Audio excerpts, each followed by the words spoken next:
Hello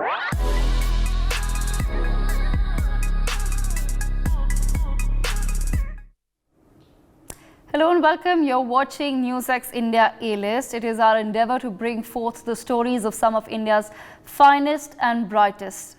Today we have put together yet another unmissable telecast with India's who's who.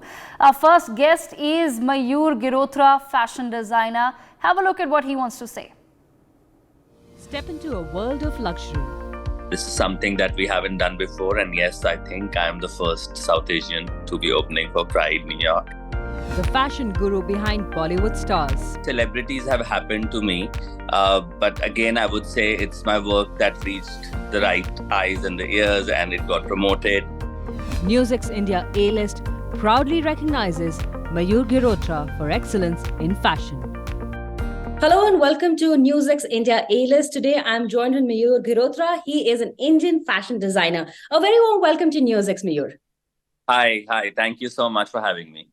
Mayyur, first and foremost, before we talk about all your achievements, now how you're the big it thing in Bollywood, all those things will happen. We'll talk about all of that. But first and foremost, congratulations on your collaboration with Pride at Google. You are the first, I can say, Indian's first South Asian to ever do what you're doing now, to be actually kickstarting the New York Pride 2023 with your lineup. So tell us about that first before we talk about anything else. Yes, thank you.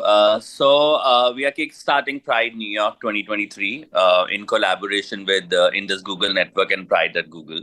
It's a runway show where I'm showcasing around 35 looks, gender fluid, non-binary looks made for all.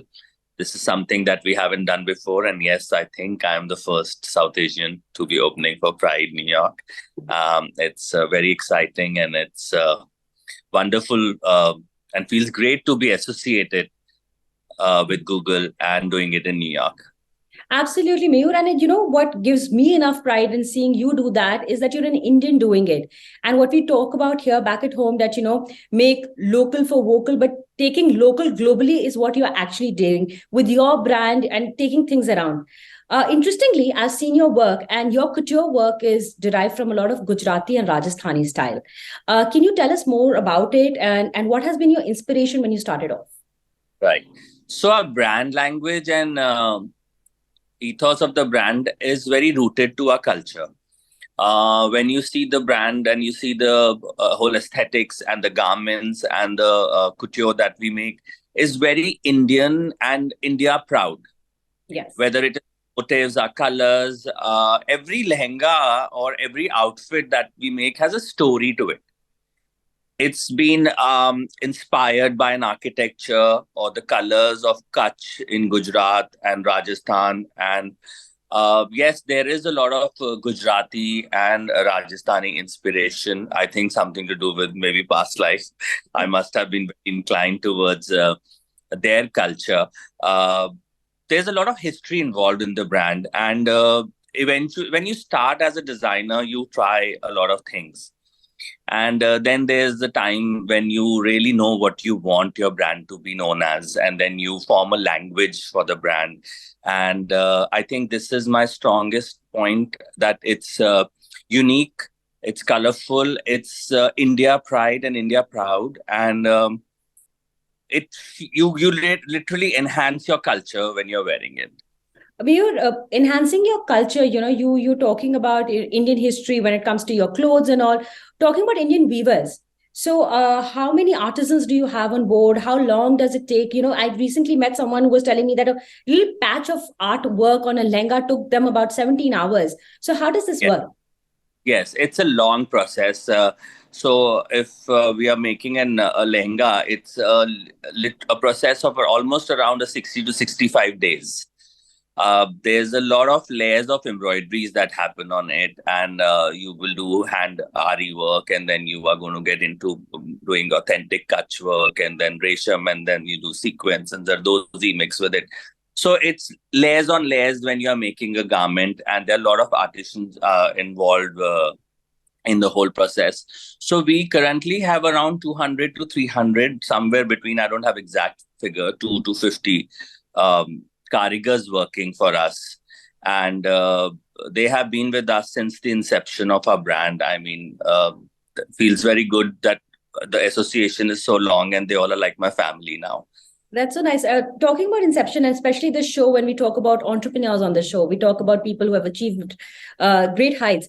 Tell me, how did it happen? You do become a designer. We see a lot of people aspiring to be designers, but cutting out a cut for yourself that you have. And somewhere we always all believe that when celebrities start wearing your brand, you've arrived. So how has that transition been?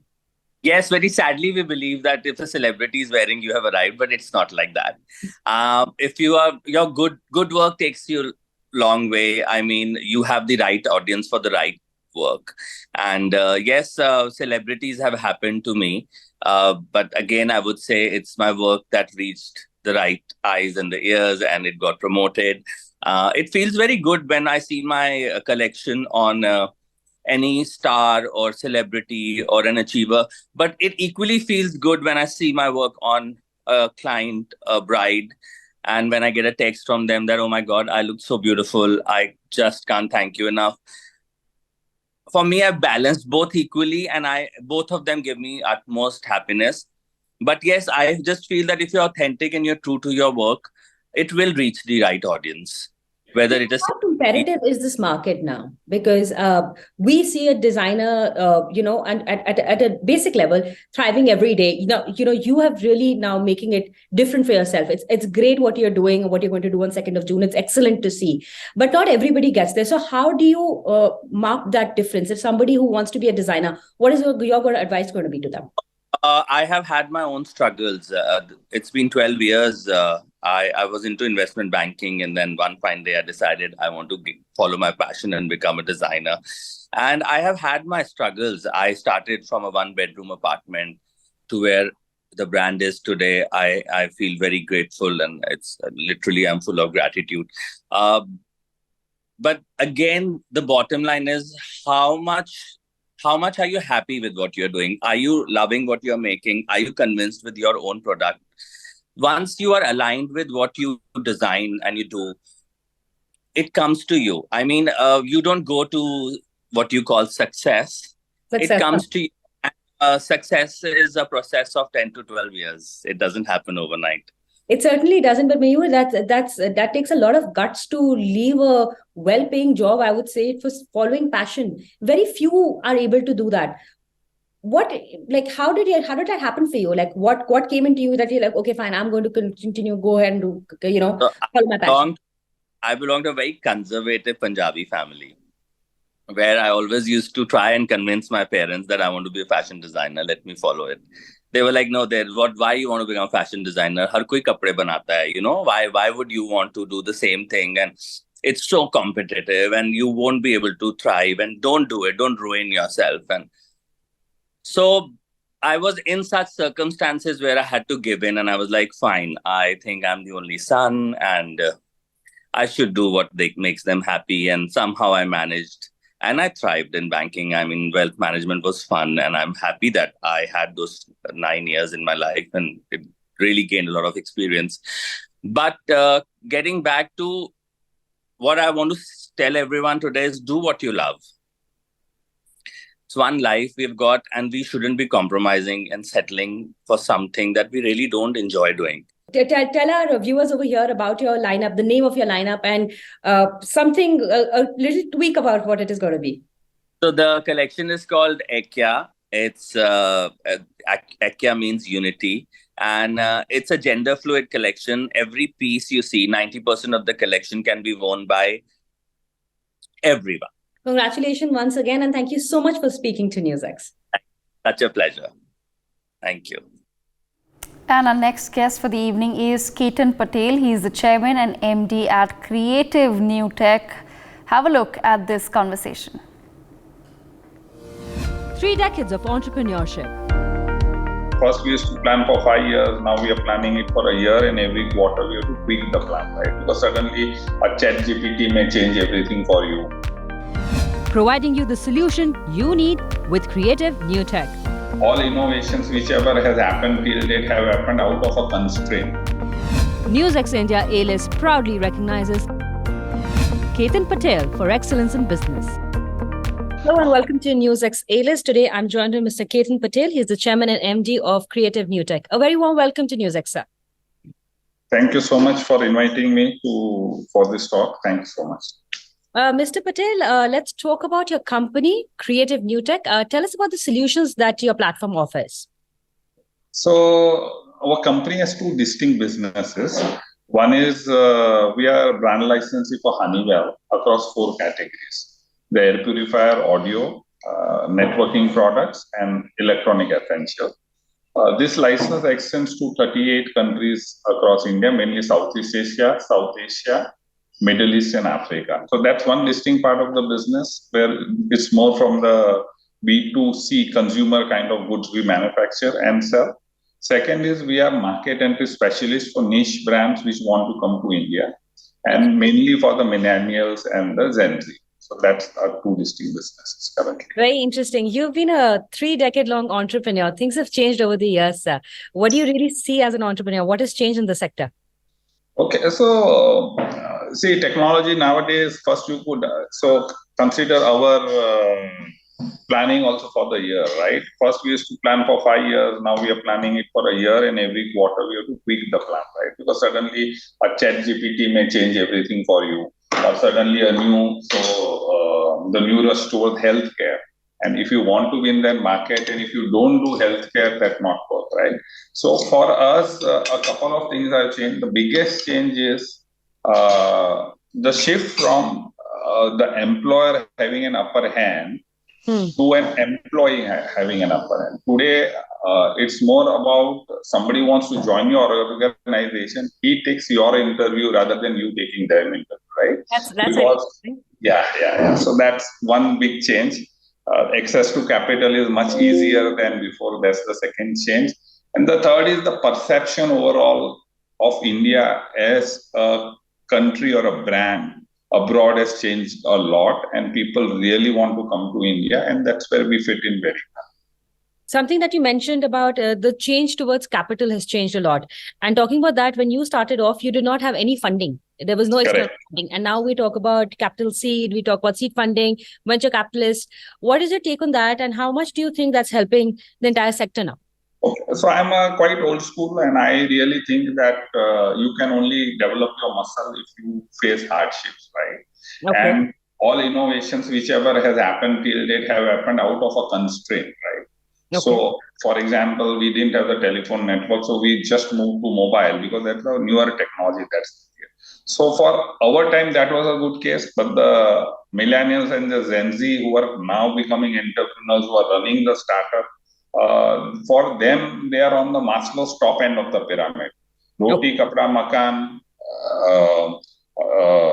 safety, respect, all that is given to them, right? So their risk-taking ability is more. They have not seen any deficiency in their life overall, right? Now the kids go to a air-conditioned school, and then that's from where he comes out, right? So for them and the whole VC thing which is happening now gives them a lot of space to try a newer thing, right?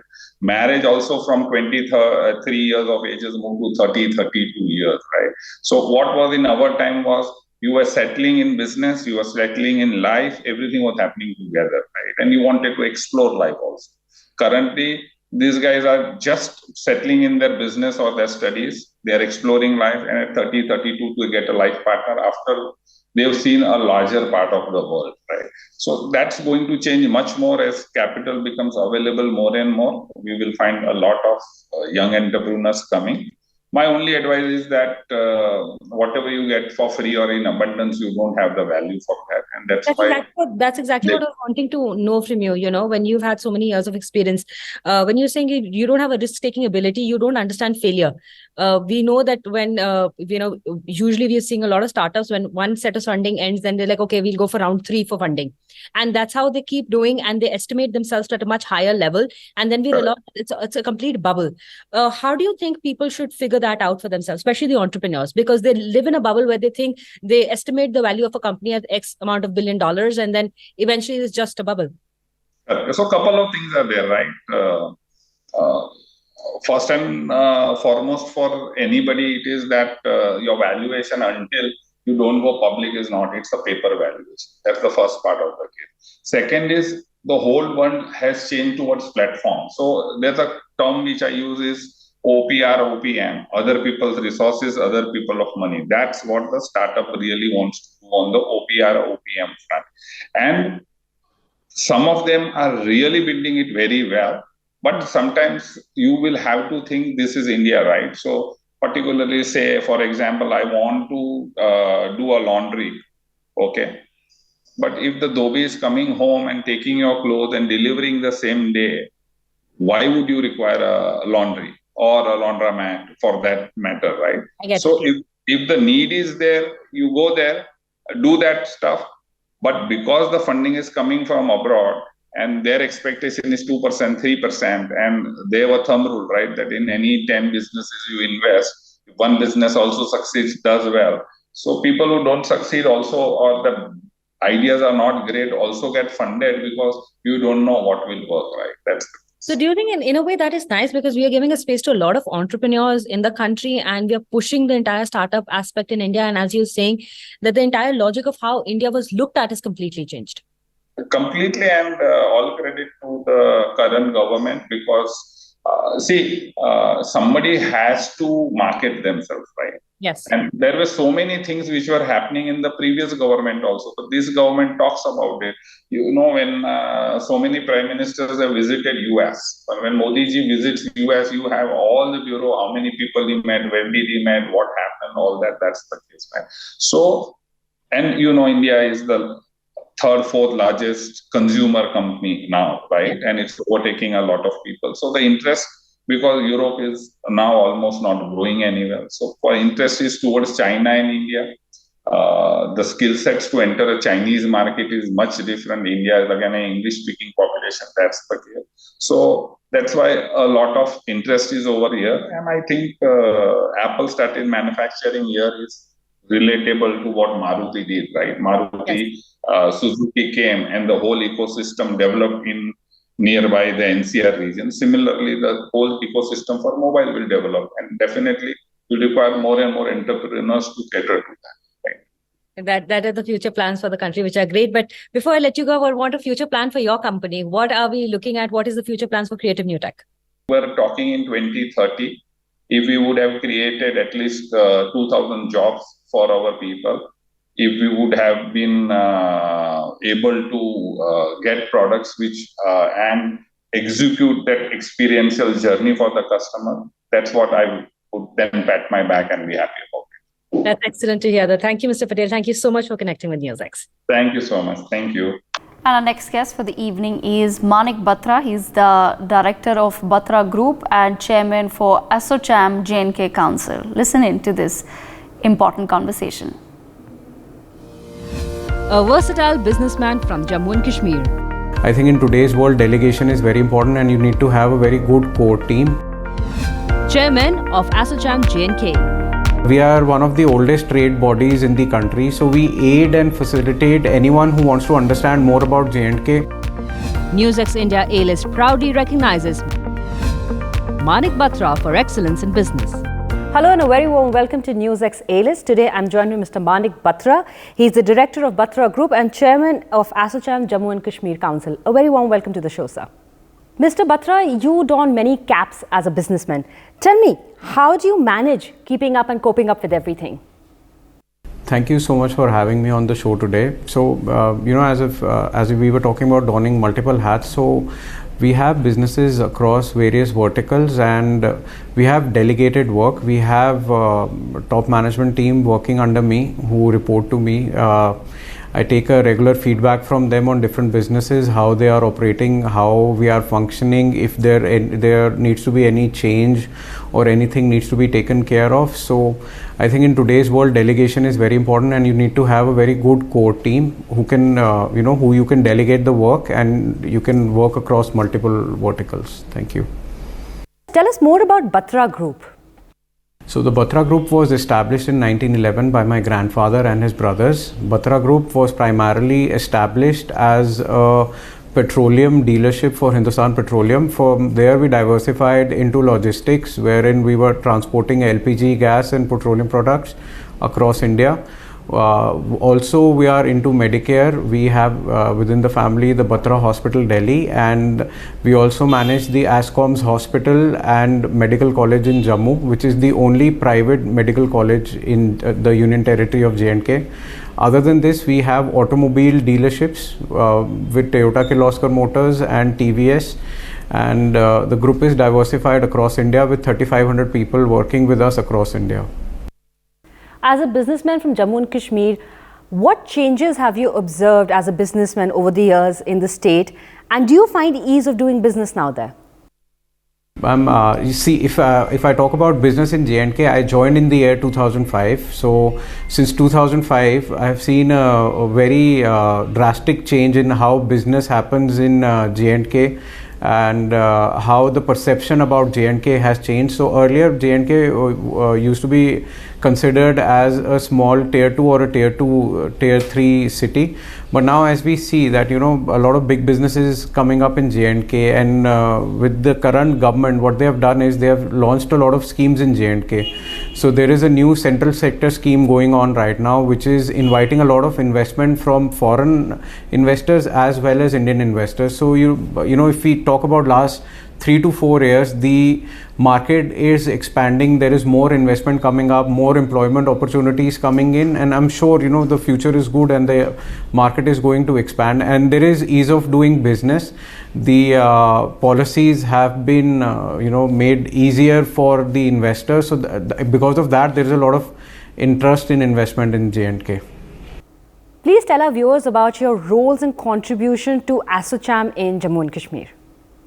So ASSOCHAM appointed me as the chairman for their J&K chapter in the year 2020. Since then, I have been looking after as chairman of ASSOCHAM J&K.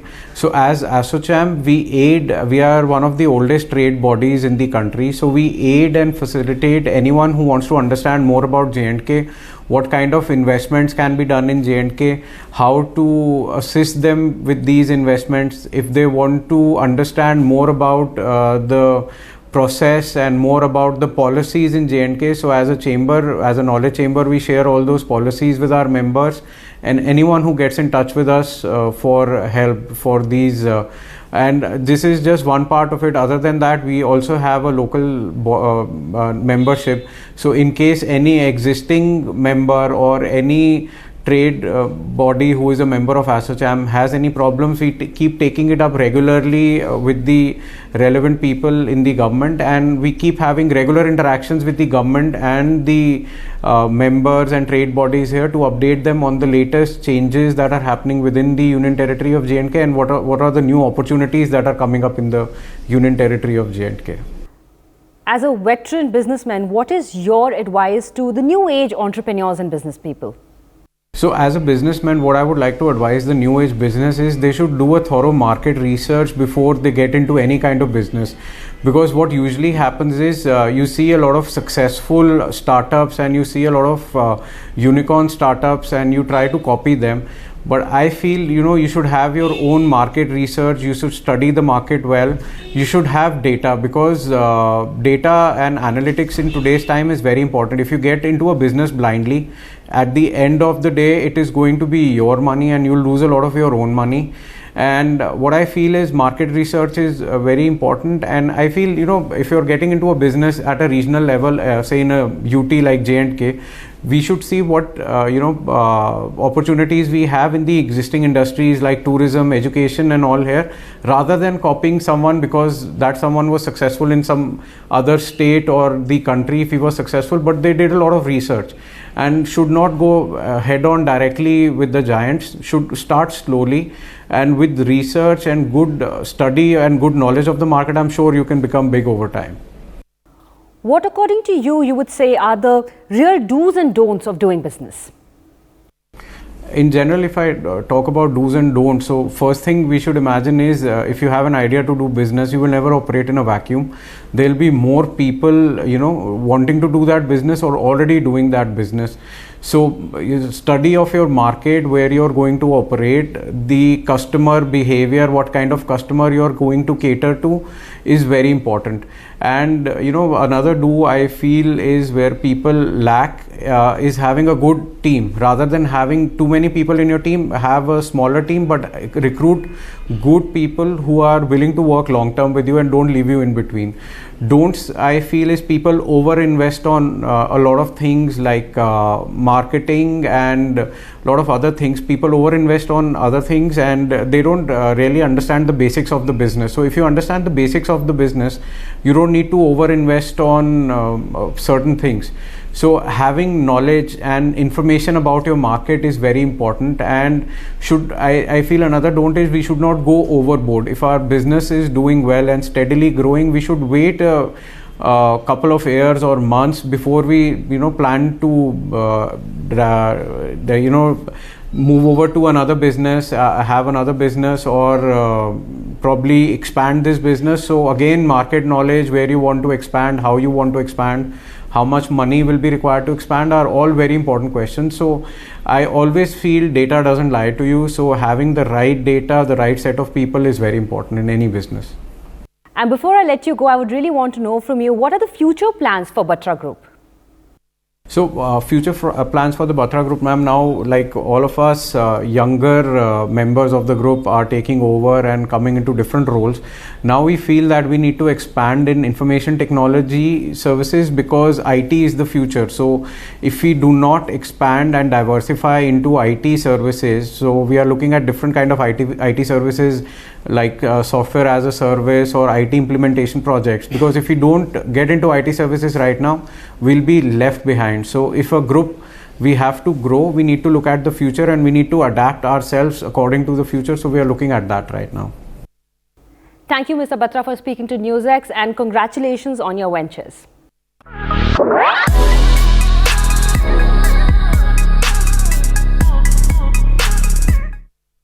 For more such videos, subscribe to the NewsX YouTube channel, hit the bell icon.